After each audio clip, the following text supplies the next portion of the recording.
বিসমিল্লাহির রহমানির রহিম। আসসালামু আলাইকুম। আমি সাজ্জাদ হোসেন বাবু বলছিলাম গাজীপুর সিটি কর্পোরেশন থেকে। আজকে গাজীপুর সিটি কর্পোরেশন ঢাকার অতি নিকটবর্তী গাজীপুর আমাদের এই সিটি কর্পোরেশন বগুড়া বাইপাসের অতি নিকটে প্রশস্ত রাস্তা থেকে মাত্র ১ প্লট পরে ৩ কাঠার একেবারে স্কয়ার একটা অসাধারণ একটা প্লট দেখাবো। আপনাদেরকে এখন প্লটে নিয়ে যাব, পজিশনটা ঘুরে ঘুরে দেখাবো। চলেন বলুন।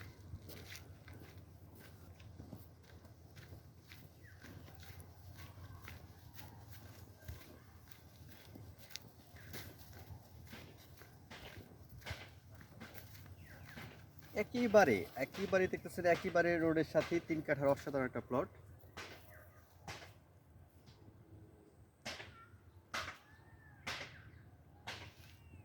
একেবারে প্রশস্ত ৩০ ফিট রোড থেকে মাত্র ১ প্লট পরে ৩ কাঠার অসাধারণ এই প্লটটার জন্য অতি দ্রুত স্ক্রিনে দেওয়া নাম্বারে যোগাযোগ করুন। ভালো থাকবেন, শুভকামনা।